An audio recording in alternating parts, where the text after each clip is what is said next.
ಇವತ್ತು ನಮ್ಮ ಮೈಸೂರು ನಗರದಲ್ಲಿ ಈ ಒಂದು ಅಭಿಯಾನವನ್ನ ಸುವರ್ಣಾಕ್ಷರಗಳಲ್ಲಿ ಬರೆದಿಡಬೇಕಾದಂತ ದಿನ ಅಂತ ನಾನು ಭಾವಿಸ್ತಾ ಇದ್ದೇನೆ.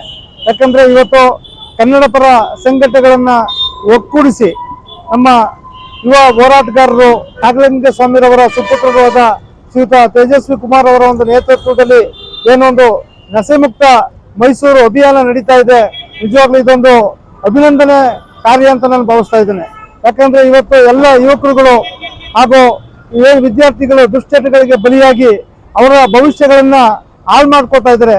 ಆ ಒಂದು ಎಚ್ಚರಿಸ್ತಕ್ಕಂಥ ನಿಟ್ಟಿನಲ್ಲಿ ಈ ಒಂದು ಅಭಿಯಾನ ಬಹಳ ಮಹತ್ತರವಾದದ್ದು ಅಂತ ಭಾವಿಸ್ತಾ, ಈ ಒಂದು ಅಭಿಯಾನದಲ್ಲಿ ಹಲವಾರು ಕನ್ನಡ ಪರ ಸಂಘಟನೆಗಳು ಬಹಳ ಮುಕ್ತವಾಗಿ ಹಾಗೂ ಇವರು ಮಾಡ್ತಾ ಇರ್ತಕ್ಕಂಥ ಕೆಲಸಕ್ಕೆ ಬಹಳ ಬೆನ್ನೆಲುಬನ್ನ ಕೊಟ್ಟು ಇವ್ರ ಜೊತೆ ಕೈ ಜೋಡಿಸಿ ಈ ಒಂದು ಅಭಿಯಾನವನ್ನ ಯಶಸ್ವಿಗೊಳಿಸ್ತಕ್ಕಂಥ ನಿಟ್ಟಿನಲ್ಲಿ ಈಗಾಗಲೇ ರಾಜ್ಯಾದ್ಯಂತ ಸುದ್ದಿಯಾಗಿರೋದನ್ನ ನಾವು ಕಾಣಬಹುದಾಗಿದೆ. ಬಂಧುಗಳೇ, ಇವತ್ತು ನಾನು ಹೇಳಲಿಕ್ಕೆ ಇಷ್ಟಪಡೋದಿಷ್ಟೇ, ಯಾವ ತಂದೆ ತಾಯಿಗಳು, ಯಾವ ಬಂಧು ಬಳಗ, ನಮ್ಮ ಮಕ್ಕಳು, ನಮ್ಮ ಯುವ ಮಿತ್ರರು ಒಂದು ಒಳ್ಳೆ ಭವಿಷ್ಯವನ್ನು ಕಟ್ಕೋತಾರೆ ಅಂತೇಳಿ ಕನಸುಗಳನ್ನ ಕಾಣ್ತಾ ಇದ್ದಾರೆ.